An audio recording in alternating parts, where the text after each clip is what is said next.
Hello viewers, welcome back to my channel আস্থা tutorial home. আজকে আমি তোমাদের জন্য যে প্রশ্ন উত্তর সলিউশন করে দেবো সেটা হচ্ছে যারা এইমাত্র দশম শ্রেণীতে হয়ে যাওয়া মাধ্যমিক পরীক্ষা দিয়ে এসেছে তাদের জন্য। তোমাদের আজকে একদম শেষ পরীক্ষা ছিল, যেটা হচ্ছে ভৌত বিজ্ঞানের। এখানে দেখো, ভৌত বিজ্ঞানে তোমাদের 2024 সালে যে প্রশ্ন উত্তর যে প্রশ্ন ছিল সেই প্রশ্ন হয়ে গেছে এবং তোমাদের পরীক্ষাও শেষ হয়ে গেছে। তাই তোমাদের এখন ফ্রি, তাই তোমাদের আমি এই প্রশ্ন উত্তরটা সলিউশন করে দেবো। কেননা এখন তোমাদের তো এই প্রশ্ন উত্তর যদি সলিউশন করে দিই তাহলে তোমরা বুঝতে পারবে কে কত নাম্বার পেয়েছো। কি আজকে কিন্তু ভিডিওটা প্রধানত কেবলমাত্র শর্ট কোশ্চেন উপরে হবে। তাহলে চলো ভিডিও থেকে শুরু করা যাক, লেটস গো। দেখো, এই যে 2024 সাল লিখে দেওয়া আছে, 2024 সাল ফিজিক্যাল সায়েন্স।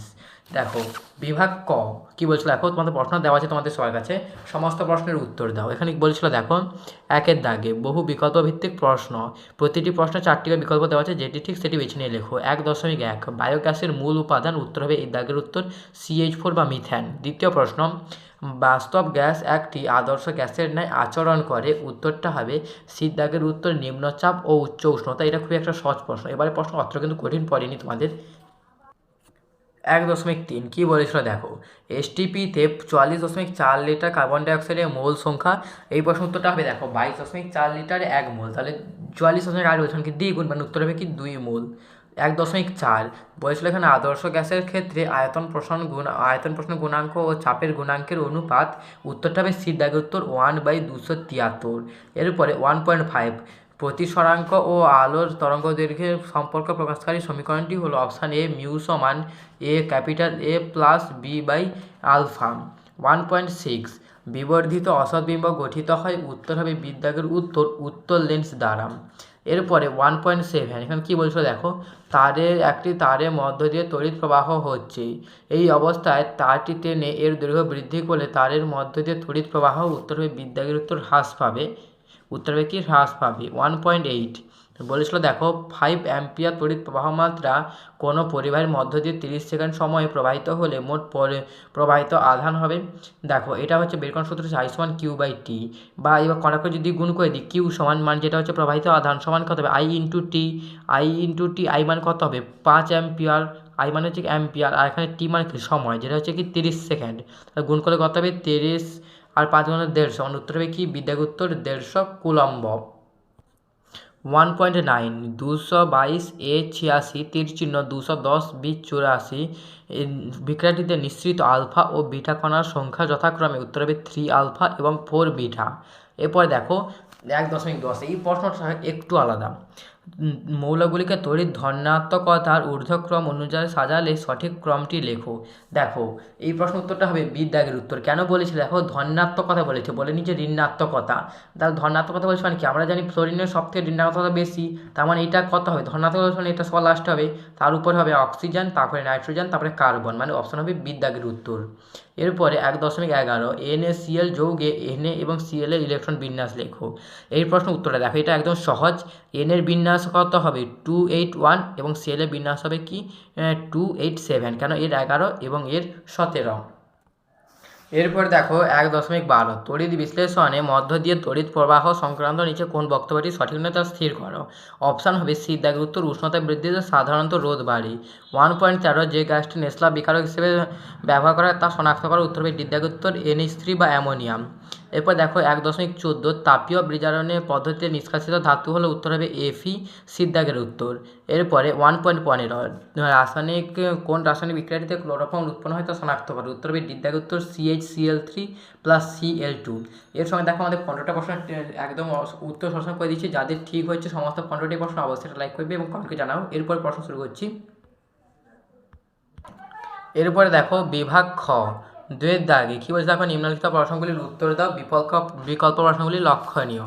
এখানে কি বলেছিল দেখো 2.1 এখানে বলেছিল যে ক্লোরিন পরমাণু Cl ওজন অণুর বিনষ্ট O3 বিনষ্ট ঘটায়, এর একটি বিক্রিয়া লিখুন। এটা হবে CfCl3 প্লাস O3 সমান CF2Cl plus ClO plus O2। এটা হচ্ছে ক্লোরিন অণু বিক্রিয়া বা বিনষ্ট। 2.2 বায়ুমণ্ডলে কোন স্তরে তাপমাত্রা সর্বনিম্নতা লক্ষ্য করা যায়, উত্তরটা হবে মেসোস্ফিয়ার। এর ঠিক অথবা প্রশ্ন, আন্তর্জাতিক স্পেস স্টেশন কক্ষপথ 3 বায়ুমণ্ডলে কোন স্তরে অবস্থিত, উত্তরটা হবে আয়নোস্ফিয়ার স্তর। 2.3 এখানে বলছিল P বনাম 1/v লেখচিত্রের প্রকৃতি কী, এটা হবে সমপরা বৃত্ত। 2.4 পরম উষ্ণতায় গ্যাসের ঘনত্বের সম্পর্কটি লেখো, উত্তরটা হবে কি সমানুপাতিক। এরপরে 2.8 অ্যালুমিনিয়ামের দৈর্ঘ্য প্রসারণ গুণাঙ্ক। এই যে প্রশ্নটা আছে এই প্রশ্ন উত্তরটা এখনো পর্যন্ত উত্তর জানতে পারিনি, যদি উত্তর জানতে পারি আমি তার জন্য অবশ্যই আমাকে জানাবো, কিন্তু ঠিক এর অথবা প্রশ্নটা যারা করেছো বলেছিল দেখো কোন সূত্র থেকে গ্যাসের আয়তন প্রসারণ গুণাঙ্কের মান পাওয়া যায়, উত্তর হবে চার্লসের সূত্র থেকে। এরপরে প্রশ্নটা কী বলেছিল দেখো 2.6 আপতন কোণ বাড়লে মাধ্যমের প্রতিসরাঙ্ক বাড়বে না কমবে। দেখো একটা কথা বলে দিই, আপতন কোণ বাড়লে এখানে প্রতিসরণ কোণ বাড়বে, আর আপতন কোণ বাই প্রতিসরণ কোণ সমান প্রতিসরাঙ্ক, তাহলে উত্তরটা হবে কি একই থাকবে, বা না বাড়বে না কমবে, উত্তরটা হবে কি একই থাকবে। আমাদের এই প্রশ্ন উত্তর হয়ে গেল। 2.7 কী বলছিল, উত্তর লেন্স থেকে F ও 2F দূরত্বের মধ্যে কোনো বস্তু রাখলে এর প্রতিবিম্ব কোথায় গঠিত হবে, উত্তর হবে 2F এর বাইরে। এরপরে কী প্রশ্ন বলেছিল এখন 2.8 বলেছিল যে একটি তড়িৎ বর্তনীতে 6 ওহম 3 ওহম রোধের সমান্তরাল সমবায় 1 ওহম রোধকে শ্রেণী সমবায় যুক্ত করলে তাহলে তুল্য রোধ কত হবে। সর্বপ্রথম আমাদের যে 6 ওহম এবং 3 ওহমকে তুল্য রোধে যুক্ত করলে কী হবে তা নির্ণয় করতে হবে। এর সূত্রটা হচ্ছে দুটি রোধের গুণফল বাই দুটি রোধের যোগফল। তাহলে দুটি কত 6 আর 3 গুণ করলে কত 18 বাই 6 আর 3 যোগ করলে কত হবে 9, তাহলে কাটারি যদি করে দিই কত হবে 2 ওহম। উত্তর হবে কি 2 ওহম হয়ে গেল আমাদের তুল্য রোধ। এর সঙ্গে সময়যুক্ত আর একটা দেওয়া আছে 1 ওহম রোধ, তাহলে 1 ওহম প্লাস 2 মানে কত হবে 3 ওহম রোধ উৎপন্ন হবে। এরপর 2.9 বার্লো চক্রে ঘূর্ণনের অভিমুখ কোন সূত্র দ্বারা নির্ণীত করা হয়, মানে উত্তরটা হবে কি ফ্লেমিংয়ের বাম হস্ত নিয়ম দ্বারা। 2.10 নিয়ন্ত্রিত শৃঙ্খল বিক্রিয়ার একটি ব্যবহারিক প্রয়োগ লেখো, উত্তরটা হবে কি পারমাণবিক বোমা। উত্তরটা হলো কি পারমাণবিক বোমা।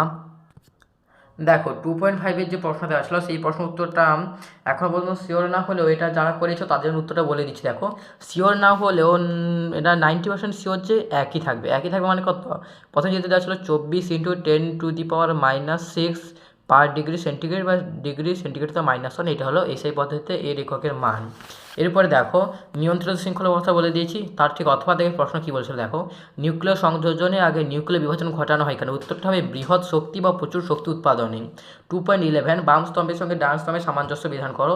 এক বলেছিল কি নোবেল গ্যাস, এটা প্রশ্ন উত্তরটা হবে দেখো কার্বন বিজারণে সাহায্য করে, এটা ওর সঙ্গে মিলটা হবে কটা এইটা। এরপর দেখো দুয়ের দেখো উত্তর ইনভার দুয়ের দেখের সঙ্গে মিল হবে, এইখানে দেখো এই যে অপশানে দেওয়া আছে একটি সংকর ধাতু। তৃতীয় প্রশ্ন বলেছিল সর্বনিম্ন তড়িৎ ঋণাত্মক মৌল হলো, উত্তরটা হবে সিএস মানে সিজিয়াম, প্রথমটার সঙ্গে মিল। চতুর্থ প্রশ্ন ZnO + C তীর চিহ্ন Zn + CO এর সঙ্গে মিল হবে Rn। একটু ক্ষমা চাইছি কেননা একটা প্রশ্ন ভুলে গেছে আর একটা প্রশ্ন ভুলে জন্য টোটাল দুটো প্রশ্ন ভুলেছে। নোবেল গ্যাসটা বিদ্যাগের উত্তর, তার মানে এটার সঙ্গে মিল হবে কোনটা, এই লাইনটা ভুল, এটার সঙ্গে মিল হবে এইটা, মানে 1 নম্বরটা হচ্ছে Rn। এবং Zn + C তীর চিহ্ন Zn + CO এর সঙ্গে মিল হবে কি কার্বন বিজারণ, মানে এটার সঙ্গে মিল হবে এটা 4 নম্বর উত্তর। হয়ে গেল আমাদের এই প্রশ্নের উত্তর সলিউশন। এরপরে কি বলেছিল দেখো, এরপর দেখো এখানে বলছিল 2.12 জল ও বেনজিনের মধ্যে কোনটি KCl দ্রবীভূত হয়, উত্তরটা হবে যেহেতু KCl মানে কি পটাশিয়াম ক্লোরাইড, মানে উত্তর হবে জলে দ্রবীভূত হয়। 2.13 জলের তড়িৎ বিশ্লেষণের সময় কোন তড়িৎদ্বার জারণ ঘটায়, উত্তরটা হবে অ্যানোড। উত্তরটা হবে কি অ্যানোড জারণ ঘটাবে। ঠিক অথবা প্রশ্নের তড়িৎ বিশ্লেষণে AC আর DC মধ্যে কোনটি ব্যবহৃত হয়, উত্তরটা হবে DC। এরপরে 2.14 HCl গ্যাসের জলীয় দ্রবণ তড়িৎ পরিবহন করে কেন, উত্তরটা লিখে দাও HCl আয়নে বিভক্ত হতে পারে বলে, আয়নে ভেঙে যায় বলে। আর কীরকমভাবে আয়নে ভেঙে যায় সেটাও লিখে দিচ্ছি, এটা H+ আর Cl- আয়নে ভেঙে যায় এই জন্য। 2.15 কী বলছে দেখো অ্যামোনিয়া থেকে উৎপন্ন একটি জৈব সারের নাম ও সংকেত লেখো, নামটা হবে ইউরিয়া এবং সংকেতটা লিখে দেওয়া আছে দেখো CO হোল এখানে লিখে দেওয়া আছে, এর সংকেতটা হচ্ছে কি CO হোল NH2 এর হোল 2, এটা হচ্ছে এই ইউরিয়ার সংকেত। এরপরে দেখো এর অথবা সিলভার নাইট্রেটের জলীয় দ্রবণে H2S গ্যাস চালনা করলে যে কালো রঙের অধক্ষেপ পড়ে তার সংকেত লেখো, উত্তরটা হবে Ag2S। 2.16 প্রশ্ন উত্তরে জানা যায়নি কারণ মেলামাইন মানে কি সেটা জানতে পারিনি, যদি জানতে পারি অবশ্যই আমি কমেন্টে জানাবো, তাই অবশ্যই তোমরা সবার শেষে কমেন্ট বক্সে আবার চেক করে যাবে। এরপর দেখো বলেছিল এখানে বলেছিল যে 2.17 C2H6O সংকেত দ্বারা যে দুটি কার্যকরী মূলক জৈব যৌগ চিহ্নিত হয় তাদের নাম লিখো। একটা হচ্ছে কি ইথার গ্রুপ, একটা হচ্ছে অ্যালকোহল গ্রুপ। এটা হচ্ছে ইথার গ্রুপ আর এটা হচ্ছে অ্যালকোহল গ্রুপ। 2.18 কী বলছে দেখো, এলপিজির মূল উপাদান গঠনমূলক সংকেত লেখো। উত্তর হবে CH3 bond CH2 bond CH2 bond CH3, এটা হচ্ছে গঠনমূলক সংকেত। 11222 টেট্রাব্রোমো ইথেন এর গঠনমূলক সংকেত লেখো। এখানে টোটাল গঠনমূলক সংকেতটা লিখে দেওয়া আছে। বিআর বন্ড, এটা CH বন্ড বিআর, এখানে single bond BR bond CH bond BR, এটা হয়ে গেল এর গঠনমূলক চিহ্ন।